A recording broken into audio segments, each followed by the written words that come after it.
ನಮಸ್ತೆ ವೀಕ್ಷಕರೇ, ನಿಧಿ ಅಡುಗೆ ಚಾನಲ್ಗೆ ನಿಮಗೆಲ್ಲರಿಗೂ ಸ್ವಾಗತ.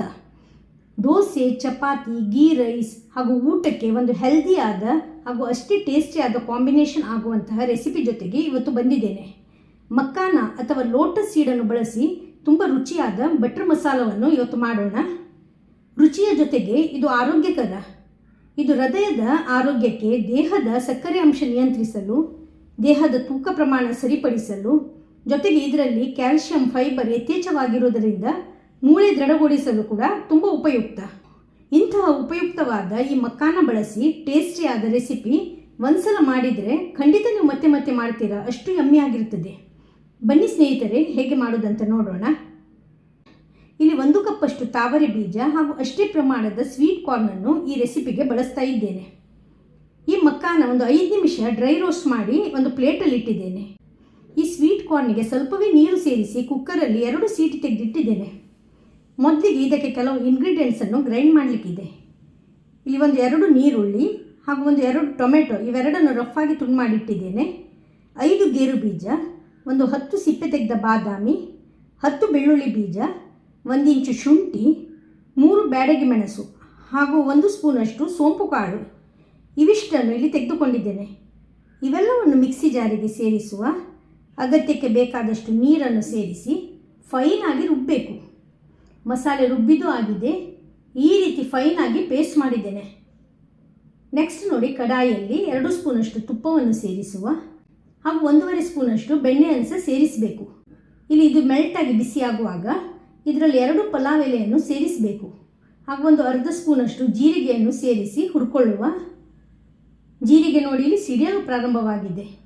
ಈಗ ನಾವು ಗ್ರೈಂಡ್ ಮಾಡಿಟ್ಟ ಮಸಾಲೆಯನ್ನು ಇದಕ್ಕೆ ಸೇರಿಸಬೇಕು. ಮಸಾಲೆಯಲ್ಲಿ ಸೇರಿಸಿದ ಇಂಗ್ರೀಡಿಯೆಂಟ್ಸ್ ಹಸಿಯಾಗಿರುವುದರಿಂದ ತುಪ್ಪದಲ್ಲಿ ಇದನ್ನು ಒಂದು 2 ನಿಮಿಷಗಳ ಕಾಲ ಹುರ್ಕೊಳ್ಬೇಕು.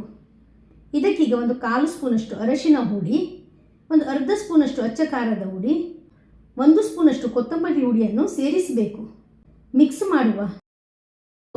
1 ದೊಡ್ಡ ಕಪ್ಪಷ್ಟು ನೀರನ್ನು ಸೇರಿಸಿ ನೀಟಾಗಿ ಇದನ್ನು ಮಿಕ್ಸ್ ಮಾಡಿ ಕುದಿಸಿಕೊಳ್ಬೇಕು.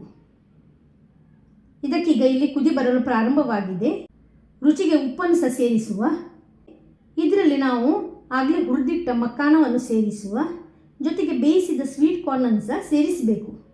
ಸೇರಿಸಿದ ಇಂಗ್ರೀಡಿಯೆಂಟ್ಸ್ ಮಸಾಲೆ ಜೊತೆಗೆ ಮಿಕ್ಸ್ ಮಾಡಿಕೊಳ್ಬೇಕು ಹಾಗೂ ಮುಚ್ಚಿ ಒಂದು 10 ನಿಮಿಷಗಳ ಕಾಲ ಮೀಡಿಯಂ ಉರಿಯಲ್ಲಿ ಬೇಯಿಸಿಕೊಳ್ಬೇಕು. ಈಗ ನೋಡಿ, ಕ್ಯಾಪನ್ನು ತೆಗೆದಿದ್ದೇನೆ. ಮಸಾಲೆ ಚೆನ್ನಾಗಿ ಕುದೀತಾ ಇದೆ. ಇದನ್ನು ಮಿಕ್ಸ್ ಮಾಡಿಕೊಳ್ಳುವ. ಈಗ ಇದರಲ್ಲಿ 1 ಸ್ಪೂನಷ್ಟು ಕಸೂರಿ ಮೇಥಿ ಕ್ರಷ್ ಮಾಡಿದ್ದನ್ನು ಸೇರಿಸಿಕೊಳ್ಬೇಕು. ಸಣ್ಣಗೆ ಹೆಚ್ಚಿಟ್ಟ ಕೊತ್ತಂಬರಿ ಸೊಪ್ಪನ್ನು ಸಹ ಸೇರಿಸಿಕೊಳ್ಬೇಕು. ಕ್ಯಾಶು ಹಾಗೂ ಬಾದಾಮಿ ಸೇರಿಸಿರುವುದರಿಂದ ಇದರ ಟೆಕ್ಸ್ಚರ್ ನೋಡಿ ಕ್ರೀಮಿಯಾಗಿ ಬಂದಿದೆ. ಗ್ರೇವಿಗೆ ಥಿಕ್ನೆಸ್ ಕೂಡ ಬಂದಿದೆ. ಈಗ ಒಂದು 3 ಸ್ಪೂನಷ್ಟು ಫ್ರೆಶ್ ಕ್ರೀಮನ್ನು ಇದಕ್ಕೆ ಸೇರಿಸಿಕೊಳ್ಬೇಕು. ನೀಟಾಗಿ ಎಲ್ಲವನ್ನು ಮಿಕ್ಸ್ ಮಾಡುವ. ನೋಡಿ, ಈಗ ಮಸಾಲೆ ಚೆನ್ನಾಗಿ ಕುದಿ ಬರ್ತಾ ಇದೆ. ಗ್ಯಾಸ್ ಫ್ಲೇಮನ್ನು ಆಫ್ ಮಾಡುವ. ನೋಡಿ ಎಷ್ಟು ಚೆನ್ನಾಗಿ ಬಂದಿದೆ ಅಂತ. ಟೇಸ್ಟ್ ವೈಸ್ ಅಂತೂ ಸೂಪರ್ ಆಗ್ತದೆ. ನೀವು ಇದನ್ನು ಪೂರಿ, ಪರೋಟ, ಗೀ ರೈಸ್ ಅಥವಾ ಊಟಕ್ಕೆ ಸೈಡ್ ಡಿಶ್ ಆಗಿ ಕೂಡ ಸವಿಬಹುದು. ಆದರೆ ಈ ಕರಿ ಇದೆಲ್ಲ ನೀರು ದೋಸೆ ಜೊತೆಗೆ ಸೂಪರ್ ಕಾಂಬಿನೇಷನ್. ಮಕ್ಕಾನವನ್ನು ಈ ರೀತಿ ದಿನನಿತ್ಯದ ಅಡುಗೆಯಲ್ಲಿ ನಿಯಮಿತವಾಗಿ ಬಳಸಿ ದೇಹದ ಆರೋಗ್ಯವನ್ನು ಕಾಪಾಡಿಕೊಳ್ಳಬಹುದು.